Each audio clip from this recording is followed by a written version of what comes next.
Good day. This is James Cousineau with ProPics Canada Media Limited, and I just wanted to share some updates about the accused cop killers who took the life of an Ontario Provincial Police Officer yesterday.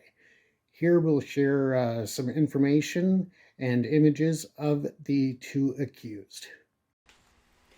What do we know so far about the murder of an Ontario Provincial Police Officer that happened yesterday? Well, we do know that at this time the Ontario Provincial Police did make two arrests in the case, a male and a female. And out of that, we're going to just explore a bit about individuals that we have been able to locate so far.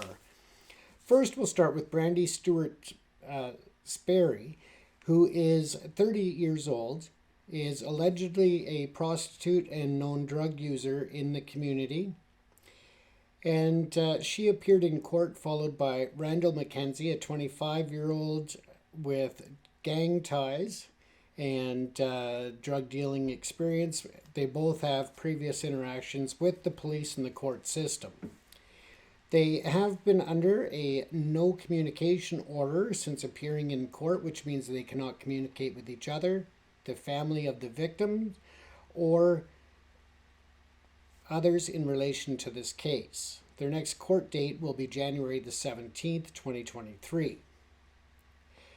The incident happened in Haldimand County with a population of only 48,000 people. So being a small town, it's not something that you would expect going out to a call as the officer was doing in order to just assist with some people reportedly stuck in the ditch. On his arrival, he was met with gunfire and ultimately succumbed to those injuries.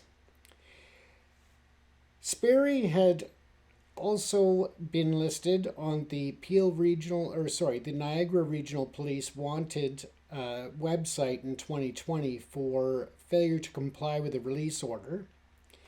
She also alleges to, through her social media posts, studied at Cathedral High School and then studied social work at Mohawk College. And again, she online presence shows gang activity or ties to individuals with gang activities, in addition to her friends list, including several people with the last name of Escobar from Vall de Cauca, and that is in Colombia. So what her connection is there and what the connection of the Escobars to the drug activity coming out of Colombia is unknown. In terms of the male, Randall McKenzie, he likes to pose as a gangster online and hangs out with known gangsters. He also poses with a lot of cash and a lot of marijuana on his website and was obviously dealing given his posts and the information that we've been able to gather so far.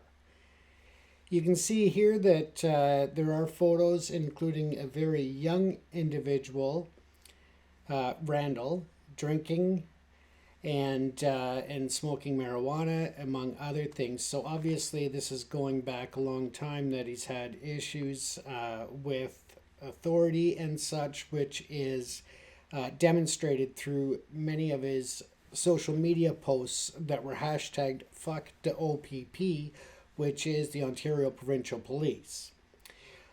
When he was taken to hospital last night, some cameras were able to pick him up as when he was being transported from the ambulance into the hospital, where allegedly his mother and some other lady were there yelling at the media and yelling to him that they were there to make sure that he knew that they were there to support him.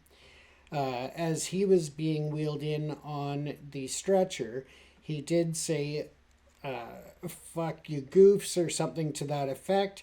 And for those who are not in Canada or in that scene, when you use the word goof in Canada, it generally is a very negative term used by criminals and inmates, which is akin to calling them lower than a pedophile or a rat, a snitch. So those are generally, when somebody calls one a goof, that's automatically challenging to a fight and looking to get an ass kicking, essentially. So that's what we know so far about the individuals, and we will try to keep you posted as more information breaks on this case. We again send our thoughts, our prayers, and support to the Ontario Provincial Police, all of the officer's colleagues, his family, and his friends. Thanks for tuning in to another episode on ProPics Canada Media.